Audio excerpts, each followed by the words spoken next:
aujourd'hui, on a un sujet passionnant, le sujet des DMP. On va aussi traiter du sujet des CDP.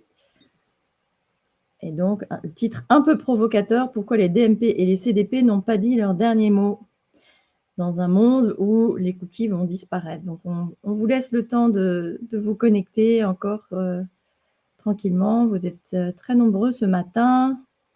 Merci beaucoup. Si vous devez quitter avant, parce que vous avez des obligations, vous recevrez donc le replay et vous n'en perdrez pas une miette. Juste une petite minute et puis on démarre.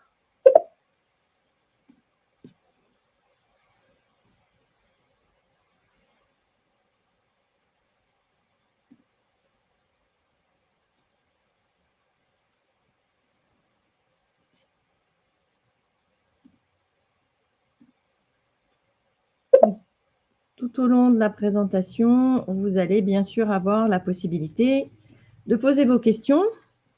Vous avez le chat qui est accessible et visible à tous, ou sinon vous avez la boîte à questions qui est plus secrète si vous avez envie de poser une question de façon plus anonyme. Alors, on va démarrer. Nous avons un invité de marque ce matin, Christophe Philippe, qui dirige les Advanced Data et Advertising chez Bouygues Telecom, avec lequel nous collaborons depuis quelques années et qui va nous parler notamment des sujets de téléconnectés. Merci beaucoup, Christophe, d'être avec nous pour ce Morning Data. Bonjour à tous. Et puis, nous avons Antoine Médina qui dirige toute l'équipe opération. Donc, c'est notre chef d'orchestre sur tous les aspects techniques.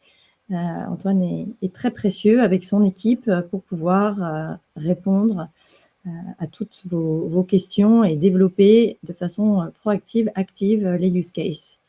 Et puis, Olivier, qui est en charge du marketing et l'innovation, et qui connaît parfaitement ces sujets-là, venant du monde également des opérations. Donc, à vous, moi, je vous retrouve à la fin de la présentation avec Christophe. Bon Morning Data. Merci Mikim, bonjour à toutes et à tous. Alors effectivement, on va traiter un peu la question de l'avenir de ces plateformes DMP, CDP. Alors pourquoi la question se pose? Tout simplement, une petite introduction sur les problématiques actuelles. Je pense qu'aujourd'hui, tout le monde les a un petit peu en tête, mais on voulait les remettre. On a évidemment une disparition progressive des cookies tiers, donc qui est apportée par les différents navigateurs web, donc historiquement Safari, Firefox et désormais Google avec sa Privacy Sandbox, donc une baisse de ce type d'identifiant et à terme une disparition totale. En parallèle, une baisse des taux de consentement, donc ça plutôt avec la partie RGPD et les différentes CNIL locales en Europe qui renforcent finalement les dispositions de la RGPD pour demander finalement des consentements de plus en plus clairs, de plus en plus contraignants. Donc il y a aussi une baisse assez importante qui intervient à ce niveau-là. Et ces deux points apportent aussi une complexification des outils. Forcément, on a moins de cookies, on a moins de consentement. Donc, pour réussir à faire fonctionner tous ces outils-là et à faire parler tout ce monde-là, c'est un petit peu plus complexe. Donc, finalement, sur les gestions de projets, sur la mise en place de ce type d'outils, les questions peuvent se poser de se dire est-ce que c'est vraiment dans les moyens humains disponibles de mettre en place ce type de solution. Donc, on va voir un peu dans ce contexte-là, ces trois gros points, ces trois grosses difficultés. Est-ce que les DMP et les CDP ont encore leur place, justement? Est-ce qu'elles ont des solutions? Évidemment, on pense que oui, on va les détailler. Donc, on a plusieurs points aujourd'hui qu'on va voir. On va voir le cookie-less, concrètement sur les parties DMP plutôt. Donc, aujourd'hui, on va dire plutôt DMP, éditeur et le cookie-less. Les CDP et les identifiants, donc plutôt la partie annonceur à ce niveau-là. La question de l'interopérabilité, évidemment. Donc, comment, à nouveau, on fait fonctionner tout ce monde-là ensemble quand certains utilisent des identifiants et d'autres pas du tout. Et enfin, on ira voir un petit peu les nouveaux cas d'usage, finalement, des DMP, CDP, vers quoi elles s'ouvrent demain, et notamment donc avec Christophe Philippe de Bouygues Telecom, qui nous dira un petit peu ses besoins et son expérience avec ces plateformes-là dans le cas des nouveaux usages. Donc pour commencer, on va parler un petit peu du cookieless, donc DMP plutôt éditeur. Comment on fonctionne aujourd'hui sans cookies, donc c'est même pas, avec cookie first ou autre, non, c'est vraiment sans cookies, comment on s'en passe complètement, techniquement et concrètement dans un cas d'usage et je vais laisser la parole à Antoine. Merci Olivier. Tout à fait, donc un cas d'usage qui est cookieless et qui est plutôt adressé aux éditeurs. Donc en fait, le cookieless, c'est une réponse, comme l'a très bien introduit Olivier, une réponse aux différentes évolutions du marché, notamment en matière de blocage des identifiants. Et le cookieless permet justement de s'affranchir de ces identifiants. Et cette approche change en fait tout simplement le paradigme. La méthode de cookieless ne capitalise pas sur les identifiants, justement. Et ça permet en fait aux DMP éditeurs de rentrer dans une nouvelle ère en continuant à opérer et monétiser leurs inventaires, sans souci en fait de la complexité technique et des blocages qui sont liés aux fameux identifiants. Alors le cookieless, c'est assez simple en termes de setup, puisque chez Weborama, on a un certain nombre de clients qui maintenant ont mis en place ce module. Et donc, ont pu migrer leur DMP vers une DMP qui sait à la fois gérer des identifiants, mais aussi justement toute cette partie qui va être sans identifiant, qui va être cookieless. Donc, le setup est très simple, puisque en fait, c'est juste un simple paramétrage dans le tag à activer. Et ensuite, c'est vraiment toute la plateforme qui va gérer automatiquement l'intelligence cookieless. Comment ça fonctionne, le cookieless? Pour faire simple, c'est tout simplement le profil complet de l'internaute qui va être stocké directement sur son navigateur en local storage. Et donc ça reste notamment dans l'esprit de la Privacy Sandbox de Google, c'est-à-dire stocker les données directement dans le navigateur de l'internaute, voire même les traiter directement dans le navigateur de l'internaute, ce qui est un point majeur vu le blocage prochain des cookies tiers et la politique de la Privacy Sandbox. Une fois qu'on a stocké en fait ce profil complet directement dans le navigateur, lors de la visite de l'internaute, on va fournir ce profil à l'ad-serveur et du coup, ça va permettre l'activation de l'entièreté des profils de la DMP qui sont présents dans la DMP directement au travers de l'ad-serveur. Alors, pour vous montrer un peu un cas d'usage appliqué à un de nos clients, on a pris aujourd'hui l'exemple de Leboncoin, qui est un gros éditeur, un éditeur majeur de l'écosystème français. Pour rappel, Leboncoin avait lancé un appel d'offres DMP l'année dernière. Et dans cet appel d'offres, il y avait des points importants qui, justement, posaient des questions sur l'après-cookie. Et notamment, il fallait apporter des réponses et le cookieless en était une. Et donc, on a été challengé là-dessus pour la mise en place et la pérennisation des use cases au travers de cette nouvelle méthodologie cookieless. En termes de setup, je l'ai déjà dit, c'est très simple, mais pour donner un exemple concret, entre la demande de l'éditeur Leboncoin pour la mise en place de cette méthode cookieless et le lancement du premier cas d'usage, il s'est passé un mois, donc un mois de mise en place, ce qui est assez rapide pour une mise en place technique. Donc, grâce à cette méthodologie cookieless, Leboncoin a transformé sa DMP en une DMP qui sait à la fois gérer du cookie, évidemment, mais aussi qui sait gérer tout l'environnement cookieless. Pour rappeler un peu le contexte, Leboncoin étant l'un des éditeurs majeurs de l'écosystème français avec près de 30 millions de visiteurs par mois, il est important de pouvoir capitaliser sur l'entièreté des volumes de l'éditeur. Et on sait que déjà, il y a eu différentes étapes dans l'écosystème de la publicité digitale qui ont rendu difficile l'exploitation de l'entièreté des volumes, notamment les réglementations européennes qui ont imposé des consentements ou certaines limites. Et aussi, évidemment, toutes les politiques des différents navigateurs. On peut parler de Firefox, de Safari, évidemment, mais aussi bientôt de Google Chrome, puisqu'ils comptent bloquer les cookies tiers en 2023. Et tout ça fait qu'au fil des ans, on a eu de moins en moins de volume à exploiter au travers de la DMP. Donc la problématique, elle est assez simple.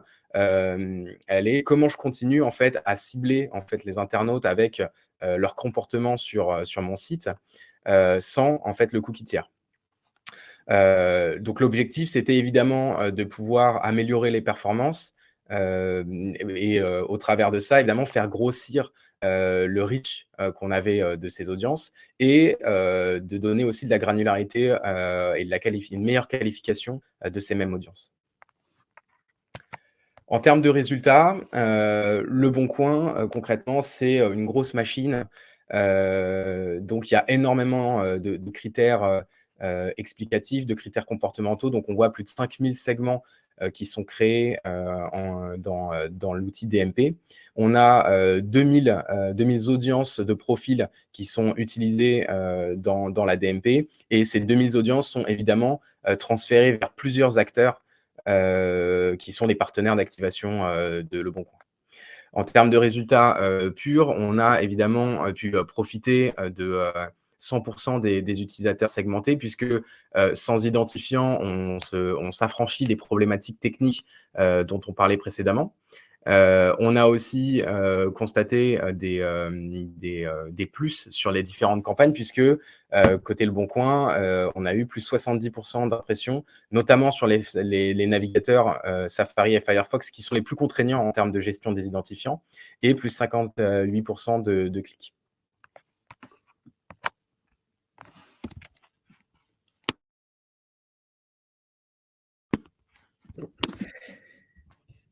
Alors, je vais enchaîner effectivement maintenant sur la question qui est assez logique maintenant. C'est que là, Anthony disait 100% du volume des utilisateurs qui sont segmentés, c'est évidemment des utilisateurs qui ont donné un consentement.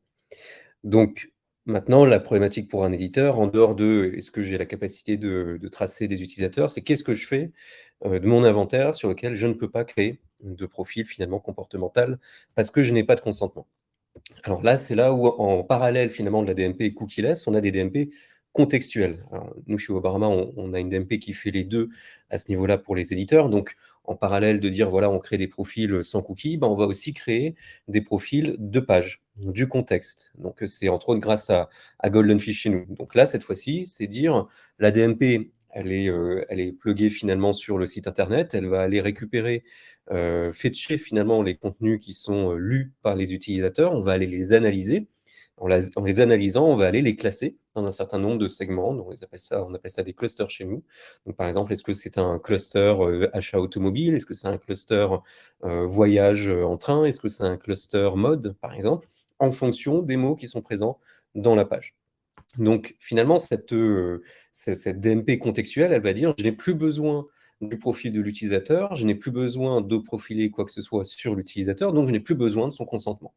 Je vais profiter du contenu pour le classer et ensuite le transférer évidemment soit à l'ad server, soit à un DSP, pourquoi pas si je fais de la vente de données de mon inventaire directement dessus, imaginons avec un annonceur.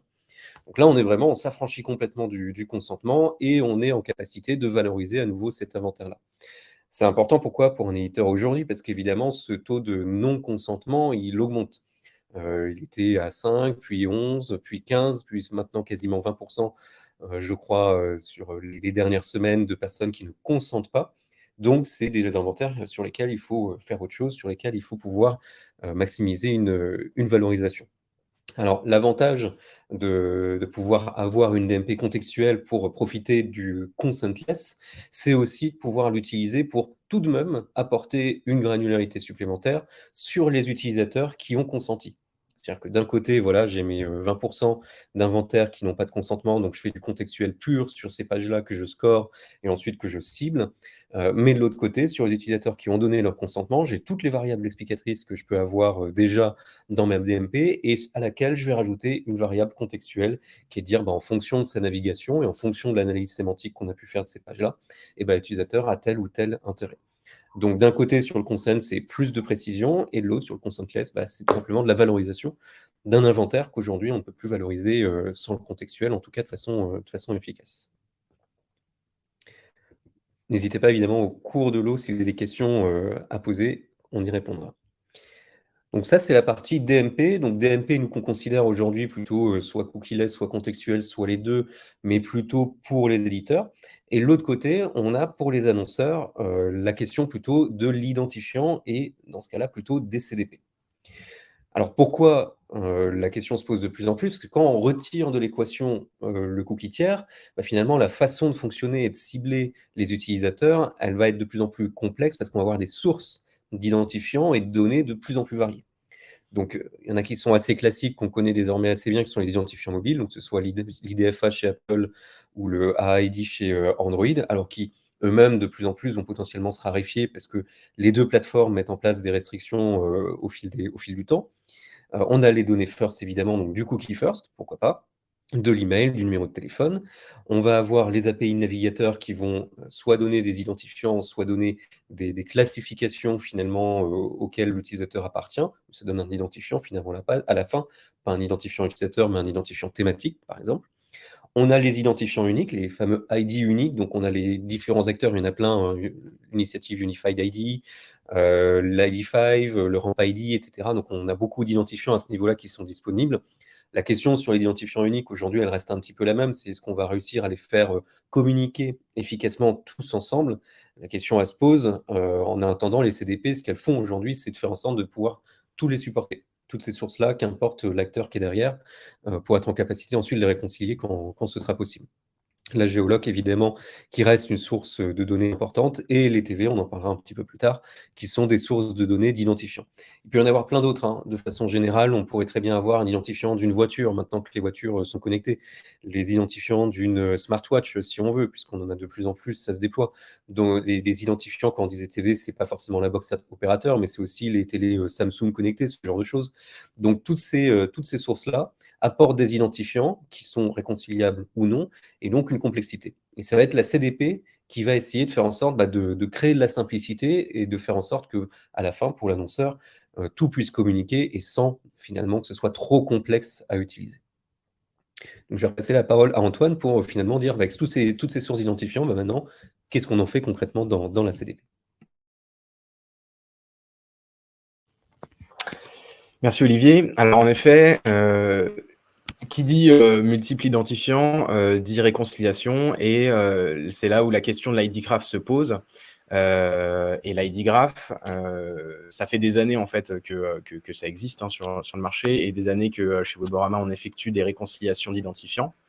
Mais de plus en plus, les ID Graphs s'enrichissent avec de nouveaux identifiants justement. Chaque identifiant a son univers d'activation.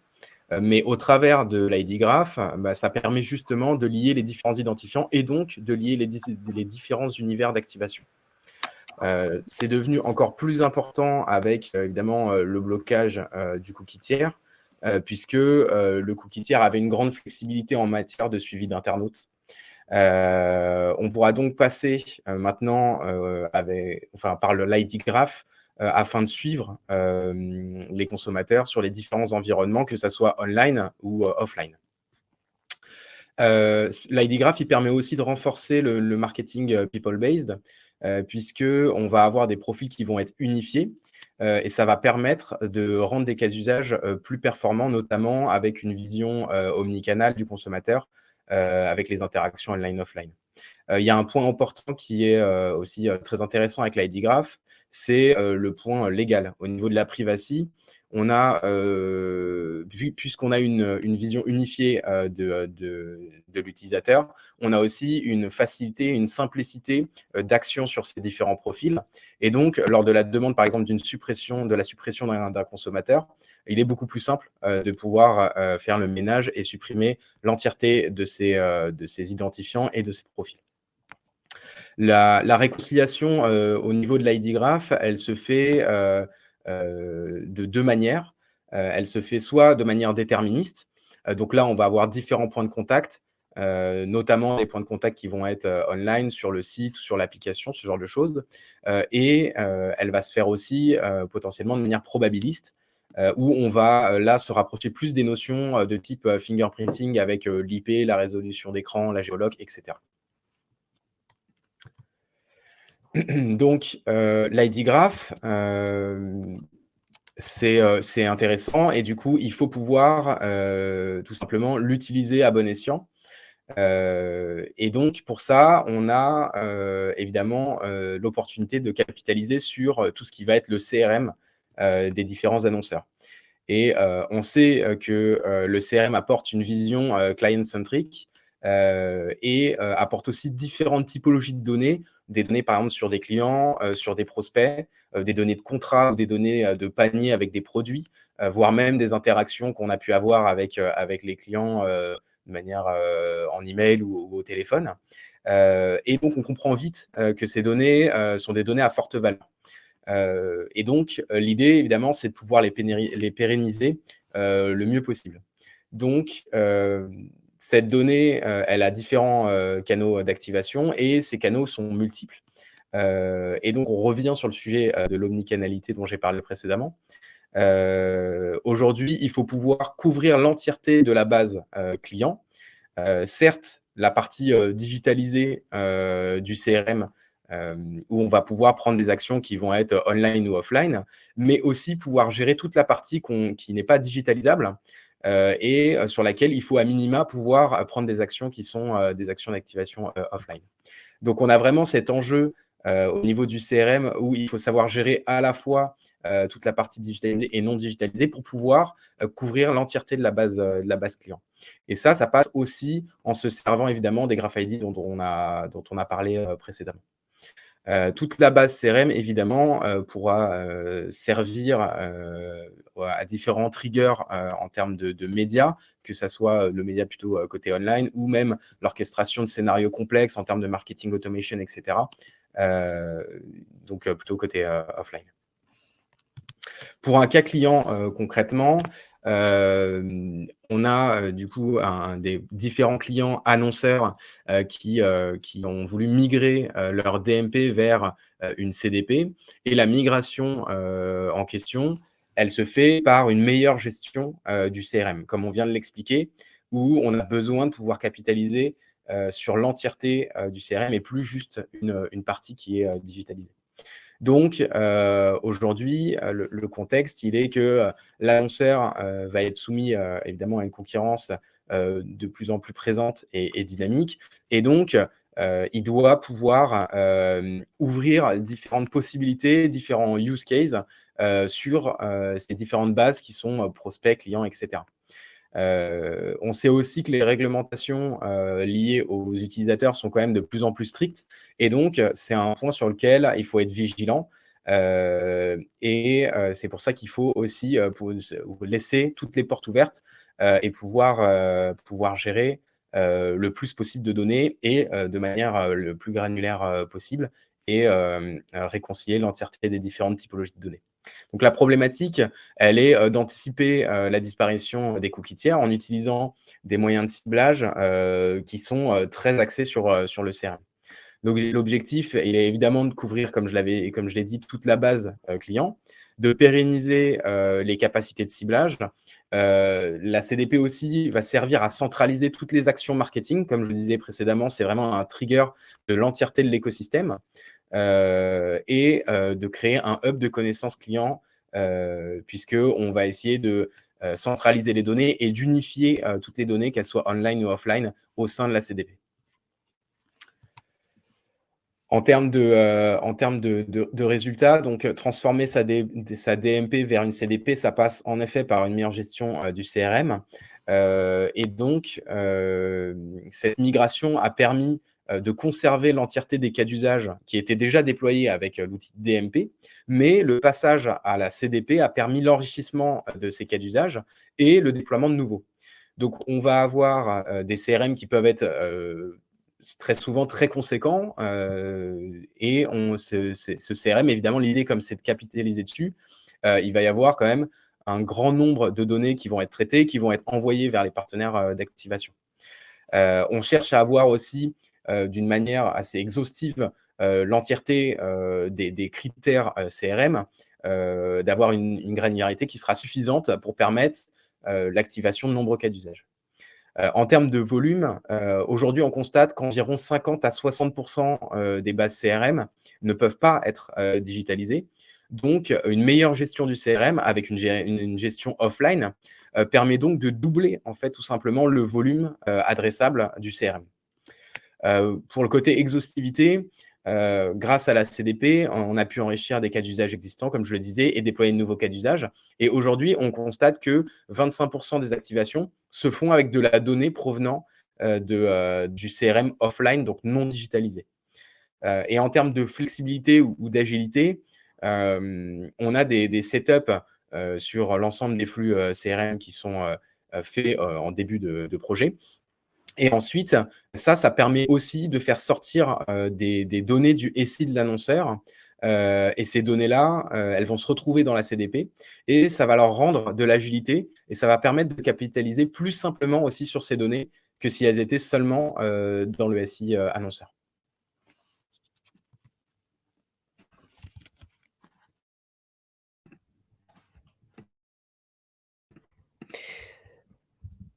Alors, le dernier point qui est important, c'est évidemment l'interopérabilité. Parce que là, on a vu, finalement, côté éditeur, dans un monde de baisse de cookies, de consentement, côté éditeur, les DMP, on a des DMP cookieless, on a des DMP contextuels, on a les 2 en une potentiellement. Donc, d'un côté éditeur, on a des solutions face à ces évolutions. On a vu côté annonceur, les CDP, un peu de la même façon, en se concentrant sur l'identifiant, en rajoutant finalement que ce soit des algorithmes, de l'intelligence, du cross-device, ce genre de choses avec du Graph ID, on arrive à continuer nos cas d'usage finalement de façon assez efficace et efficiente. Mais d'un côté, on se concentre sur pas d'identifiant, de l'autre, on se concentre sur l'identifiant. Finalement, comment on fonctionne quand d'un côté, je suis annonceur, que je souhaite travailler avec un éditeur. Je suis un annonceur, j'ai une CDP, l'éditeur a une DMP, l'un utilise des identifiants et l'autre non. Qu'est-ce qu'on fait finalement?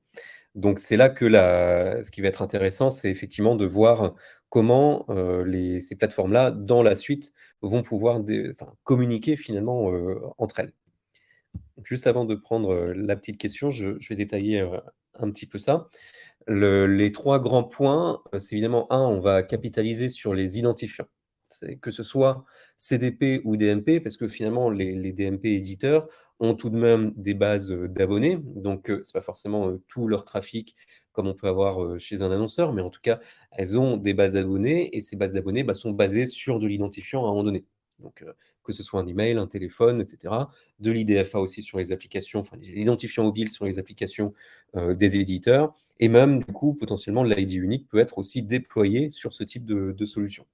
Donc ça va être un point important pour réussir à continuer finalement de communiquer entre ces 2 plateformes. C'est-à-dire que l'annonceur a un client, un prospect sur lequel il souhaite communiquer. Si derrière, avec le bon réseau de DMP éditeurs, cette personne peut être retrouvée, elle peut être ciblée directement, à condition évidemment consentement comme d'habitude, mais elle peut être ciblée directement sur l'éditeur, sur la base de cible identifiant. Donc ça, c'est important parce que finalement, même si une DMP pour l'éditeur va se concentrer sur sa capacité à gérer du sans identifiant, du sans cookie, elle va quand même devoir avoir ce besoin d'être en capacité de gérer ces identifiants qui viennent d'ailleurs dans tous les cas. Donc c'est important à ce niveau-là. Ça apporte le deuxième point qui est utiliser des plateformes hybrides. Donc il y a des acteurs, c'est notre cas par exemple chez Weborama, il y a des acteurs qui proposent à la fois de la DMP, à la fois de la CDP. Pourquoi c'est important finalement, ce côté hybride dans ces sociétés-là? Parce que finalement, chaque produit va se spécialiser évidemment dans la finalité qu'on attend d'elle. Donc, pour la DMP éditeur, plutôt du cookieless, plutôt du contextuel. Pour la CDP annonceur, plutôt de l'identifiant. Mais finalement, dans ces R&D de ces sociétés-là, ce qui va se passer, c'est que dès le début, à chaque fois qu'une nouvelle fonction va être implémentée, il va tout de suite y avoir dans l'esprit, des product managers, dans l'esprit des développeurs, cette question de comment cette nouvelle fonctionnalité côté DMP, elle peut à un moment donné réussir à communiquer avec un équivalent CDP et inversement. Donc c'est ça qui va être important dans ces plateformes-là, c'est même si elles se spécialisent dans tel ou tel cas d'usage, dans telle ou telle finalité, c'est finalement comment elles arrivent malgré tout à se mettre d'accord sur des protocoles, sur des façons de se transmettre la donnée, sans que ça nécessite à chaque fois des setups longs, des synchronisations, ce genre de choses. Donc c'est comment en un clic, moi, mon audience, je la transfère à l'autre Et c'est cette plateforme-là qui va s'occuper de faire la traduction, finalement, hein, d'une partie ID en une partie non ID ou inversement. Et enfin, le troisième point, c'est finalement ce qu'on appelle les clean rooms aujourd'hui. Donc, c'est ces espaces assez sécurisés qui est de dire finalement, au lieu d'accéder à la donnée directe du consommateur, directe de l'internaute, on va plutôt stocker des données anonymisées que chacun ne peut pas vraiment utiliser, ne peut pas vraiment accéder directement. Donc des clean rooms plutôt côté éditeur, donc là où les internautes se rendent le plus pour consulter du contenu, là où il y a l'inventaire, hein, tout simplement. Souveraine, pourquoi? Parce que pour s'assurer que ces données-là restent bien en Europe, restent bien dans le contrôle des éditeurs et que ça ne finalement ne devient pas la propriété ensuite d'autres sociétés. Pardon.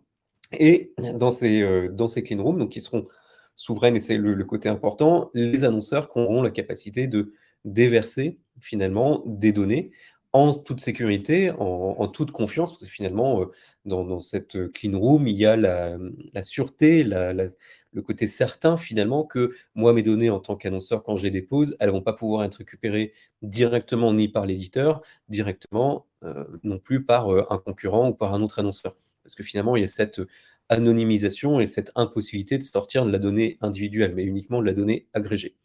Donc ces clean rooms-là, si elles peuvent se déployer au niveau éditeur et d'une façon souveraine, elles vont aussi être une solution parce qu'elles vont permettre ce type de cas d'usage de façon assez sécurisée. Et évidemment, les DMP, les CDP vont avoir besoin de se connecter à ces clean rooms pour pouvoir déverser de la donnée d'un côté annonceur ou côté éditeur d'ailleurs sur l'inventaire à ce niveau-là. Donc c'est les trois grands points, comment on fait fonctionner, comment on les fait parler, ces DMP annonceurs avec les DMP, ces CDP annonceurs avec les DMP éditeurs, comment on les fait parler entre elles, c'est vraiment ces trois points-là aujourd'hui que ces plateformes doivent le plus développer. L'avantage, c'est que les deux premiers points aujourd'hui sont quand même assez bien lancés, et le troisième point est encore un peu, c'est tout début, mais je pense qu'effectivement dans les mois qui viennent vont se développer de plus en plus. Voilà sur cette question d'interopérabilité. Il y avait une question que je lis dans le chat qui était donc: «Ces dernières années, la notion de CDP a été très à la mode sur le marché, peut-être à contrario de la DMP. Peut-on du coup résumer en disant que la CDP est plutôt dédiée aux clients disposant de gros volumes de CDP?» Alors oui, tout à fait dans le sens où, de gros volume de CRM, pardon. de CRM, d'accord. Ah oui, c'est écrit alors oui, tout à fait, dans le sens où une CDP, comme elle se base vraiment sur l'identifiant, une CDP pour un éditeur, son intérêt va être limité, sauf si c'est un éditeur qui a vraiment une grosse base d'abonnés, qui par exemple est 100% abonnés, imaginons, donc forcément les gens qui viennent sont nécessairement abonnés, donc ont forcément d'identifiants. Donc dans le cas de ces éditeurs-là, la CDP a un intérêt, mais dans le cadre des éditeurs qui vont avoir un pourcentage finalement de leurs visiteurs assez bas, entre guillemets, qui sont des abonnés, qui sont connectés, la CDP a un intérêt vraiment très limité. Donc effectivement, grosse base, alors pas forcément grosse base, mais en tout cas base CRM. C'est finalement quel est mon point principal en termes de visite. Est-ce que ce sont quand les gens sont présents, est-ce que ce sont des clients, des prospects, et dans ce cas-là, j'ai potentiellement l'identifiant, ou est-ce que c'est aucun des deux et je n'aurai pas d'identifiant? Donc c'est pas tant une question de grandeur de base CRM, mais vraiment qui vient chez moi lire mon contenu, visiter mon site, s'intéresser à mes offres, etc. Donc c'est pour ça que CDP, plutôt base CRM, base PRM, pas forcément digitalisé, c'est ce que disait Antoine, ça peut être simplement de l'offline. Donc il parlait d'un exemple de cas d'usage où on avait quasiment un peu plus, je crois, la moitié de la base client qui n'était pas digitalisée, donc de gens qui ne viennent même pas sur le site de l'annonceur en question, mais la CDP du coup peut les traiter. Donc côté éditeur, on va plutôt se concentrer sur des DMP qui ont cette capacité de dire: «Bah oui, je gère évidemment un peu d'identifiant, mais surtout je me spécialise sur la segmentation, le profilage des utilisateurs qui n'ont ni cookies, ni identifiant, ne vont jamais s'abonner chez moi, etc.» Voilà, je ne vois pas d'autres questions pour l'instant. Très bien. On va passer à la dernière partie. Christophe, 3 questions pour toi. Alors, c'est parti. Est-ce que tu peux nous dire pourquoi Bouygues Télécom a besoin d'une DMP, parce que c'est plus une DMP dont vous avez besoin, dans le cadre de son projet CTV? Alors, nous, sur la partie TV segmentée, quand on a commencé à travailler sur, donc, que ce soit sur les set-top box ou sur les CTV, parce qu'on a deux écosystèmes sur lesquels on fournit le service de TV adressable, que ce soit donc sur les box ou sur l'application BTV+, qui est embarquée sur les télé Samsung, par exemple, qu'on vend aussi en magasin. On avait une problématique qui était assez simple, c'était comment on met à disposition les segments de données à nos partenaires, en l'occurrence les chaînes de télé. Sachant qu'on est dans un contexte cadré, puisque même si chez Bouygues Télécom, on est sur les box Android TV, on est quand même dans un contexte de service audiovisuel, donc avec un ID qui est en fait fourni par Bouygues Télécom auprès de nos partenaires pour qu'ils puissent travailler sur les boutiques replay et puis après et sur la segmentée aussi quand on en faisait le projet. Donc nous, on avait une problématique qui était double. On avait une problématique de comment on travaille dans un environnement entre guillemets cookie-less, parce que les box ou les déconnectés, c'est parfois selon les OS, etc., ça peut être cookie-less. Donc on avait une problématique d'ID. Et donc même si on avait la DMP, il y avait quand même déjà les premières prémices, il y a 3-4 ans en arrière, de utiliser des identifiants un peu différents de ceux qui étaient utilisés dans l'écosystème, on va dire, standard digital. Et deux, il y avait une problématique d'interconnexion, d'interopérabilité, puisque les segments, on les met à dispo. D'abord, en premier temps, c'était des groupes de chaînes, TF1, M6, France TV, M6, Canal+, etc. Et donc, il y avait une problématique d'interopérabilité, de connexion, une problématique de quel ID on utilise. Et donc, c'était les prémices, on va dire, de passage vers la CDP. Et ça, c'était le point clé. Quand on a travaillé avec Bourama sur la télé segmentée, c'était vraiment de se dire comment on facilite, de manière un peu smooth, la mise à disposition de données dans un cadre où les partenaires n'ont pas forcément la main sur l'ID. Et donc, il y avait ce travail-là qui a été important. Ça, c'était la raison principale, en fait, sur la partie CTV. C'était vraiment l'interopérabilité et gérer des identifiants box fournis par l'opérateur, donc dans un contexte un peu différent de ce qu'on avait en standard dans l'écosystème digital. Et donc, pour toi, quels sont les enjeux de la data pour la CTV? Alors, on a un petit peu les mêmes enjeux que ce qu'il y a sur le cookie-less. On a des enjeux déjà d'identifiants. C'est tout bête, mais même si... alors, moi, quand je parle de CTV, peut-être pour le vocabulaire, j'entends aussi bien des set-top box opérateurs que des téléconnectés. Puisqu'on est quand même dans des environnements contraints, soit sur la partie opérateur, sur des fois des box qui ne sont pas standards. Donc, c'est moins le cas chez Bouygues, puisqu'on on a une bonne partie du parc sur Android TV, mais grosso modo, il y a quand même des OS un peu différents et donc des contraintes différentes sur les ID.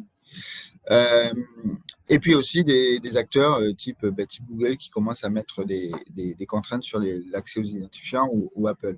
Donc déjà, il y avait l'enjeu qui était pour nous, qui est de bien avoir le contrôle de l'identifiant. Sur un service audiovisuel aussi, c'est-à-dire que la problématique pour un opérateur, c'est aussi qu'on est quand même dans un service audiovisuel et donc la CNIL regarde de très près ce qui se passe en termes de collecte de données, alors que ce soit sur les HTD, mais aussi sur les identifiants des foyers, puisque là, on est sur aussi des contraintes un peu particulières. Donc, il y avait cette partie-là qui était déjà un premier enjeu, c'était retrouver le contrôle de l'identifiant. Ça, c'est ce qu'on a fait. Le deuxième enjeu, c'est qu'on a aussi des problématiques, alors là, qui sont plus spécifiques à la télé, mais sur les usages live, télé, il y a des problématiques on va dire, de volume et de scalabilité, puisque même si, quand on entend parler souvent dans le monde digital de millions de visiteurs, quelque part sur 3-4 millions de box, on se dit il n'y a pas tellement de complexité technique, puisqu'entre 30 millions de visiteurs par mois sur un site et 3-4 millions de box, on se dit il n'y a pas, c'est un ratio de 1 pour 10, donc pas de problème. Sauf qu'on est dans un environnement live. Et donc le live, ça veut dire que d'un coup, on a 3 millions de personnes qui, à la même milliseconde, vont faire une demande.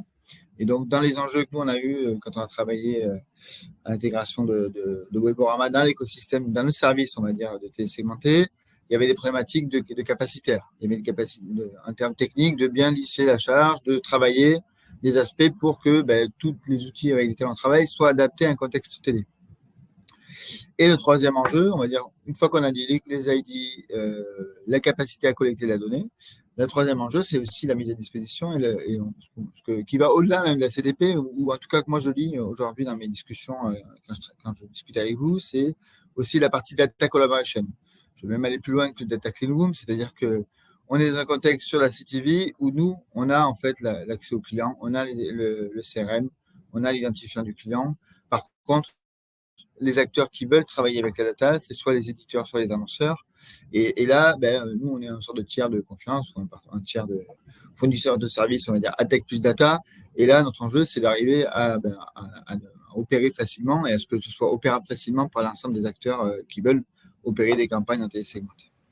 Et là, aujourd'hui, tu as déjà des demandes importantes?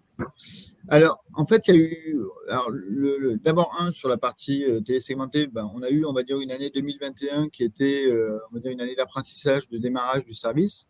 Là, l'ensemble des opérateurs, là, c'est une communication même de la F2M qui est officielle, c'est-à-dire que là, l'ensemble des opérateurs sont en train d'ouvrir le prime time, de lever les restrictions qu'on avait sur une phase de MVP où on était un spot par break et hors prime time. Là, ces restrictions elles sont en train d'être levées. Donc, on va vers du full service. Et donc, de plus en plus, j'ai des sujets de segments first party. Donc, first party Bouygues Télécom dans le sens données CRM, parce que un des gros enjeux sur la partie télésegmentée, je crois 50% des campagnes sont des campagnes géographiques. Et nous, on fournit l'IRIS, par exemple, donc qui permet de travailler les zones de chalandise puisqu'on a cette information. Donc, il y avait tout l'aspect données CRM de Bouygues à mettre, en tout cas des ciblages basés sur la data CRM de Bouygues Télécom à mettre à disposition des chaînes de télé et des annonceurs. Et puis après, tout ce qui était usage télé. Et puis là, maintenant, une fois qu'on a fait ces premiers use cases qui étaient petits consommateurs télé et zone de chalandise, là, on est en train d'aller dans des problématiques plutôt de first party, CRM, onboarding, annonceur ou third party. Où là, pareil, on commence à avoir les problématiques de mise à dispo de segments basés sur des croisements entre des données Bouygues Télécom et un fournisseur de données, que ce soit un annonceur ou des data tierces. Et donc là, les problématiques de data clean room, de data collaboration vont se poser, puisque aussi, il faut que ce soit un peu, entre guillemets, smooth pour l'ensemble de l'écosystème. Et donc, il y a ces problématiques-là qui vont arriver, qui vont accompagner les CDP entre les boîtes, les compagnies qui ont l'ID des clients ou des bases CRM. Moi, je pense que et c'est un ADN de Bouygues Télécom, on a une base CRM très importante, que ce soit sur le mobile ou sur le fixe, qui fait que, puisqu'il faut installer la box au bon endroit, donc on a des données CRM qualitatives. Et donc l'idée, c'est vraiment de dire, une fois qu'on a travaillé des mécaniques où on s'affranchit des cookies, entre guillemets, parce qu'on est en capacité de fournir un identifiant, l'étape 2, c'est comment en fait on met en place cette collaboration data entre différents acteurs dans un contexte contraint RGPD. Nous, on est aussi ARCEP, on a aussi, nous, en tant que telco, des réglementations spécifiques avec le code des postes et communications. Et puis, dans un contexte aussi où on est quand même un acteur important et que collectivement, que ce soit Bouygues, Orange, SFR ou Free, on sait que la CNIL vient nous voir régulièrement et qu'elle regarde de très près ce qui se passe en téléconnecté. Passionnant, et les enjeux sont quand même énormissimes. C'est vraiment le futur maintenant, tout de suite. Donc, pour toi, quels vont être les bénéfices du marché? En fait, pour moi, c'est double. C'est-à-dire que déjà, ça quelque part, dit comme ça, c'est un peu provocateur, mais d'avoir travaillé sur la télé segmentée, ça a forcé, en tout cas côté Bouygues, ça nous a forcé à avoir une approche différente de la data. On avait historiquement une approche qui était très, pour nous, tournée vers nous, en fait. C'est-à-dire que la data de Bouygues Télécom, elle servait à Bouygues Télécom en ligne. Il y avait quelques petits partenariats data, ou petits ou importants, qui étaient menés par nos équipes data, mais on va dire que c'était quand même notre premier réflexe, c'était la data pour nos propres usages.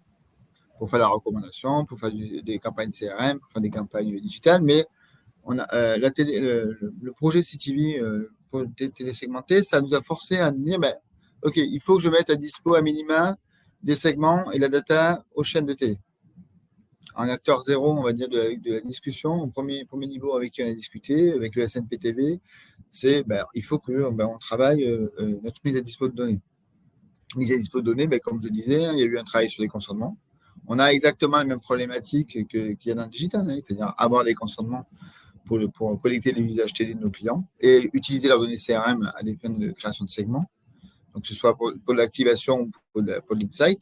Donc, ça, c'était la première étape. C'est-à-dire que le fait d'avoir la télé segmentée, ça nous a forcé à avoir une approche un peu différente. Et on était, on va dire, sur les besoins initiaux qui étaient, il faut collecter des consentements, il faut collecter la data et il faut la mettre à dispo aux chaînes de télé. Ça, on va dire, ça c'était la V0 du projet. Et quand on a démarré il y a un an, maintenant c'est quasiment un an, le service des télé segmentés, c'était tourné par là. Et puis petit à petit, avec le marché qui démarre, les campagnes qui arrivent, les différentes demandes, que ce soit côté annonceur, agence ou broadcaster, et là, on est rentré dans une phase où on se dit, tiens, maintenant, comment je vais travailler tout ce qui est data collaboration, data clean room, puis dans un environnement où les cookies sont plus là. Alors, sur la partie CTV, c'est assez, entre guillemets, facile, si je peux exprimer comme ça, sur le fait que, parce qu'on maîtrise l'identifiant pour les services audiovisuels, on a des mécaniques de reprise de lecture ou des choses comme ça qui font que, de toute façon, on est habitué sur cet écosystème à traiter un identifiant pour des problématiques qui n'ont rien à voir avec la publicité.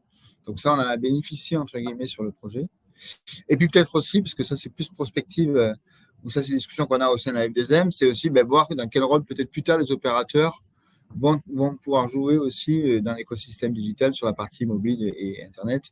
Et là, c'est un peu plus prospectif. Là, on est plus sur la CTV. Mais vraiment, le bénéfice, en tout cas, de mon point de vue pour le marché, ça a été que les opérateurs, ça les a forcés un petit peu à réfléchir à leur approche data et à la mise à disposition à des gens qui n'ont pas forcément la data CRM, des capacités opérateurs pour pouvoir travailler. Très clair, très challenging. Je te remercie beaucoup, Christophe, d'avoir participé au Morning Data. Merci à tous et à toutes. Vous étiez très nombreux ce matin. Vous allez avoir le replay tout de suite après disponible dans votre boîte mail. Et bien sûr, nous sommes à votre disposition si vous avez des questions. Très bonne journée. À très bientôt tout le monde. Merci.